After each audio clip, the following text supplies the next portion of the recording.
Good morning. Welcome to IG's early morning call. It's Friday, 28th of April. Let's take a look at the headlines as we wait the start of today's European session. I want to begin, first of all, with what's been happening across the markets, the US, and also across the Asia-Pacific region. We saw indices gain, looking as though we're going to go into the back end of the month across the European markets with a gain at the start of the day's trade. And we've got a positive month as well for the S&P 500. Well, this comes as we've seen some data out overnight in the Japanese economy. The Japanese yen is on the way down. Dollar yen is up after the Bank of Japan decision. The new governor, Mr. Ueda, announcing a policy review. And US earnings, Amazon shaking, up 10%, then down, and Snap losing 15% of its value. Take a look at the volatility markets. We're holding at yesterday's lows as we saw money going back into risk assets. And you can see here, if you look at the daily chart for the FTSE 100, we had a strong day yesterday, relatively speaking. But in fact, what's happening at the moment, a little bit of money coming off the table. We are going to open slightly higher according to the data at the moment, but that could well dissipate the next half hour. We'll have to see how things move in the next 30 minutes to check to find out what's going to happen. If anything, the German DAX is slightly stronger. In fact, we've got a green candle there at the moment on the 24-hour market at 15,863. Just bubbling below the recent highs that we've had in the market, marked back on last Wednesday week, with those gains to take us up to a recent high on the markets. And the highs we've seen there are the highest levels we've seen traded since the 17th of January 2022. So 14, 15-month highs still continuing to trade on the German DAX. French CAC 40. We've seen some economic data out this morning coming absolutely in line with expectations, and a growth in the first quarter of this year for the French economy by a margin of 0.2%. Like the German markets, we're trading pretty much at the highs we saw in yesterday's session. Looking for positive trade as we go into the back end of the month, not just in the German markets, but across the world. Asia-Pacific markets, same sort of performance. Just a quick update on where we are at the close today. We saw a 1.25% gain for the Nikkei 225. Get some more evidence of what's been happening on the Japanese markets in just a couple of minutes' time. When I take a look at what's been going on with the economic data out today, Hang Seng Stock Index, the S&P 500, going into the back end of the month with gains across the board, and a gain on the month overall so far as those markets are concerned. Checking what's happening with the US markets as at the close yesterday. Dow Industrials up 1.5%, S&P 500 gaining 1.96% in the session yesterday. Nasdaq, the best performer by a margin, with a 2.43% rise yesterday. As of the close last night and going into the start of the month today, we got yesterday's comment from IG Chief Market Analyst Chris Beecham. He gave his assessment of how the market is looking going into the final throes of the month. All eyes on the S&P 500 as we head towards the end of April. With just 2 trading days left to go at the time of recording, the index is down around 1.2% for the month. Now, a negative April can actually be quite a negative harbinger for the rest of the year. If you have a negative April, it does mean that the average return since 1950 for the rest of the year is about minus 0.5%. By contrast, if you get even the slightest positive close for April, that changes dramatically, with the rest of the year then expected to post a return of 7.5% on average, and that's since 1950. So with still plenty of big earnings to come this afternoon and this evening in the US, including, of course, Amazon, there is a lot riding on how the index performs over the next 2 trading days. So I grabbed Chris yesterday when the markets were actually down, but in fact, the closing higher yesterday, and in fact, we are up. I just want to show you where the line of the opening trades were. That was the opening trade we saw at the beginning of the month. Just over the 4,000 level. 4,127 is where we're trading at the moment. So what Chris was saying is correct. We get a positive month of April, get a positive swing to or tone to the rest of the year. Negative would take us down for the year. But I mean, you know, this is all historical documentation, all historical statistics. And as we know, past performance is no real firm guide on the rest of whatever period you're talking about. So it is only of some sort of historical interest. At the moment, we're trading up. We are looking for a slightly stronger open when the S&P 500 gets underway a little bit later on today. Now let's move on. As expected, the Bank of Japan kept its short-term interest rates at a negative 0.1% overnight, and its 10-year Japanese government bond yield target remaining around flat. Let's take a look at the figures as they were released last night. The newly appointed governor, Kazuo Ueda, started a gradual phasing out of his predecessor's massive stimulus program by announcing a broad review of the bank's monetary policy with a planned time frame of around 1 to 2.5 years, 1 to 1.5 years, which could mean that any change will be slow in forthcoming. Meanwhile, today, there was also some important Japanese economic data. The Bank of Japan publishing its quarterly economic report, the board revising upwardly core consumer inflation forecast to 1.8% in the current fiscal year, ending in March 2024, and 2% in the following year. Under the previous projections made in January, the Bank of Japan expected inflation to hit 1.6% this year and 1.8% in fiscal 2024. Also, some other economic data. Unemployment rate unexpectedly rising to 2.8% in March. Consensus had been for a 2.5% gain. Retail sales increased 7.2% in March year on year. Consensus was a 5.8% reading. And industrial production also rising stronger than expected by a margin of 0.8% overall in March. The expectations had been there for a move which had seen initial expectations of a rise of 0.5%. What I want to start off with is a look at the Nikkei 225, showing you what's been happening with this index. And you can see taking a positive response to what's been going on. And indeed, we're pretty much at the top of the candle in the 24-hour market, 28,875. So ending out the month very strongly, and indeed at levels there not seen since August last year for the Nikkei 225. So far as the Japanese yen is concerned, the Japanese yen has been on a slide against a whole raft of currencies in today's trade. This is the dollar rising against the yen, beating this line of resistance at 135, currently trading 135.37 at levels there not seen since the 10th of March. If you continue to be long on this, your stop goes underneath the underside of this 100-period moving average down here to around about the 132.50 level.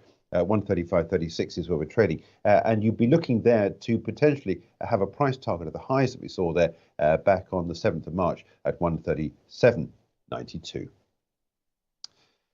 Let's move on and take a look at some more data that's coming out early this morning. As I was saying, the French Statistics Office, INSEE, said French economy expanded 0.2% in the first quarter, in line with expectations. The economy stalled in the fourth quarter. At 9 o'clock this morning, we get German first quarter GDP growth rate expected to rise by the same sort of margin of 0.2% for the first quarter. The last year was a 0.3% rise. An hour later, Eurozone first quarter GDP growth rate expectations for 0.2% quarter on quarter, 1.4% year on year. And in just a short while, we get French consumer prices expected to rise 5.7% in April. And we are there looking as well later on today for the CPI released in Germany, expected to rise 7.3% in April year on year. And later on today in the States, we get 1:30 p.m. core PCE prices expected to rise 0.3% in March, and personal income and spending. Just for the record, I want to show you what's been going on with the euro dollar. We're down for a second day in a row. I've got this line at 110.33, which were the highs we had back on the 2nd of February. But you can see in the last couple of weeks or so, we've beaten that. I think the general trend remains up.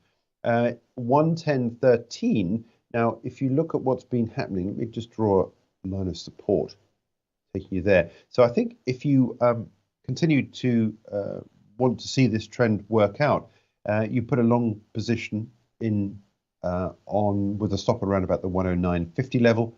110.13 is where we are. This is the price target if you're long on this, and that would be the 30th of March highs that we had back in 2022. So that would be your price target if you continue to be long on the US dollar. Long on the euro against the US dollar. Insofar as where we go from here, if we do see some downside, and that is dollar strength, which earlier this month had been forecast, and we're not getting that at the moment, then you'd want to see a break of this area down here to around about the 108 level if you want to take a short position. But to be honest with you, that doesn't look like that's going to happen any time soon. Now, let's move on and take a look at some of the corporate data out. Just one company I wanted to figure on in the London markets today, NatWest, posting a better than expected profit in the first quarter. Pre-tax profit coming at £1.8 billion, above the 1.6 billion average forecast that we had. Customer deposits fell by 19.8 billion in the quarter. That's a whacking great big drop. But operating expenses, well, they come in higher as well, 12.5% higher than in Q1 2022 at 214 million. Nonetheless, the company has confirmed its guidance. In the last couple of days, we've seen a rise in the stock. I just want to show you what's been happening in the last couple of months or so with the stock. We had that spike lower back on the 20th of March. Since then, we have been a slow grind higher at 273.2. I'm not completely convinced I know exactly where this stock is going to open at the start of the day's trade. The fact we've got customer deposits down, operating expenses up, that could well offset the better than expected profit in the first quarter, which is very much backward looking. The fact that operating expenses are rising could well be a concern in the longer term. The stock will open at 273.2. If you're short on this, your stop goes above this area up here at around about the 280 pence level. If you're long, your stop would go underneath the 200 period moving average down at 260 pence. So you really do have to work out where this is going to go depending on what your view is of the longer term picture for this stock of NatWest Group. Let me just move on to another story that's just breaking, and that is the German bank Deutsche Bank announcing the purchase of Numis Corporation, a London-based institutional stockbroker and corporate advisor, around about £410 million, so 350 pence a share. I want to show you the Numis stock because yesterday we closed out at 208 pence a share. Now, let me just bring in this blue dotted line, which is the price target of this bid. This is a whacking great big 72% premium to the stock's close last night. That is an enormous premium when you're paying for the stock. Now, that was the last time we saw that traded was back in December 2021. The offer comprises 339 pence in cash, an interim dividend of 6 pence per Numis share for the 6 months ended March 2023, and an additional interim dividend of 5 pence per share. So as I say, big premium. The Numis stock is subject to a bid by Deutsche Bank, which we'll have to see how that develops. So that could well be an interesting stock to watch at the start of today's trade. Just for the record, just so we know where Deutsche Bank ended out yesterday's session, I saw some good earnings out from Deutsche Bank yesterday. Closed out just below the 200-day moving average at 979. Could well see some pressure building on that stock this morning as a result of this bid for Numis. If you're short on this, your stock goes above the €10 level. We're trading at 9.79 per Deutsche Bank stock. Late on Thursday's trade, the US closed. There was wild gyrations in Amazon stock after it reported its first quarter earnings. Let's take a look at the numbers as we saw them released. The group posting earnings of 31 cents per share, 10 cents higher than had been expected. Revenue reaching 127.4 billion compared to estimates of 127.5 billion. So that was a little bit of a disappointment. But I want to show you what's been happening with the stock. Let me go first of all with the day chart. You can see this massive, great big candle. And then I want to switch back to what's been happening in the 10-minute candle chart. You can see clearly here the stock rose initially after Amazon's chief financial officer, Brian Olsavsky, got up and telling analysts that its cloud customers were preparing themselves for potential economic turbulence and were cutting down on spending. Look at the reaction we saw in the stock just 20 or 30 minutes after the close last night. And then we saw this massive pullback. Now, this means that revenue growth rates were about 5 percentage points lower in April than in the first quarter. Now, the economic environment is uncertain, according to the statement. And indeed, like its customers, Amazon has been working on cutting costs. Since November, Amazon has taken out around about 27,000 corporate roles, and its headcount has fallen 10%. Let's go back to the daily candle just so we can have a look to see what's been going on there. But in fact, interesting enough, it ended up above the 200-day moving average. That's the first time we've seen a candle close above that since March 2022. The stock ended out yesterday's session at 107.55. So clearly there is a concern about the outlook. For the current quarter, Amazon expects revenues to be between $127 and $133 billion, in line with analyst estimates. One other stock worth watching last night was Snap. Shares tanked in extended hours after the group's revenue missed expectations in the first quarter and warned on earnings to come. I don't know about you, but I don't know anybody that uses Snap anymore. I guess it's a thing that's used by younger people, possibly, maybe, but certainly its lunch is being eaten by a number of other social media channels. Loss per share, 21 cents. Estimates have been for 3-cent loss. Revenues coming in at underneath the 1 billion that we've been expecting at 988. Snap explained the drop in revenue by changes made to its advertising platform by trying to improve the relevance of ads shown to users. A small number of Snap's largest advertisers are seeing fewer actions, such as users tapping on ads, than they did previously. So you can see that there's less appetite, I think, for advertisers to go on this platform. This is the share price down last night. It was down absolutely out of the gate last night when the company published these figures, closing down at 8.59. Now, the last time we were at that level wasn't too long ago, actually, back into December last year. So it's a low for the year. The record lows at 7.34. We closed that yesterday at 8.59. In terms of guidance, Snap said it was not providing formal financial outlook, but said the revenue for the current quarter would be down 6% year on year to just over $1 billion. It's below analyst expectations of 1.13 billion.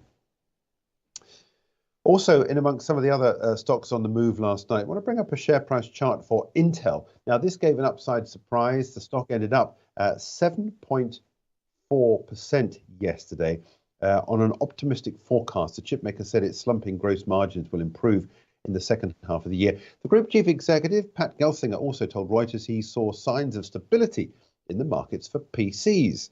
During the conference call with investors, the company projected that adjusted gross margins will climb above 40% in the second half after hitting historic lows in the first half of the year.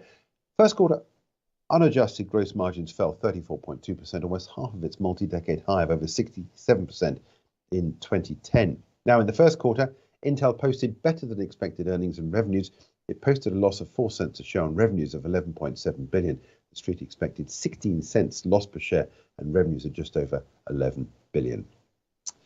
Now, let's move on to other areas of the market. I want to catch up on what's been happening with the price of oil. It'll take center stage today as ExxonMobil and Chevron due to report quarterly earnings before the market open. Both these stocks trade all sessions on the IG platform. You can see there ExxonMobil earnings per share $2.60 on revenues of 88.66 billion. I want to show you the share price chart. Exxon yesterday, not too far away from record highs that we've seen recently. The stock closing at yesterday's session, all sessions at 116.95. The stock will open at 9 o'clock this morning. And Chevron, expectations are there for earnings per share of $3.38 on revenues of 48.95 billion. And the stock of Chevron, like Exxon, it's all sessions on the IG platform. Yesterday closing just above the 200-day moving average at 166.75. That stock as well, opening at 9 o'clock this morning. Last week, Baker Hughes rig count rising to 753, 5 more than the previous count. The number of oil rigs in operation increased by 3 to 591, the first rise in 4 weeks. Yesterday, we saw a little bit of an uplift away from 1 month lows for the price of oil. Second day in a row of gains at the moment for the price of oil at 75.10. Just wanted to quickly wrap around a couple of other areas of the market. Spot gold, just for the record, not too far away from where we closed at yesterday's session. In fact, we are down for a third day in a row, but only by a very, very small margin. I want to end on sugar, which I think is interesting because this rising yesterday to another 11.5-year high, a continuation of the concerns about restricted supply. That is it. We're back at 10:30 with Charting the Markets. Do watch out for NatWest Group.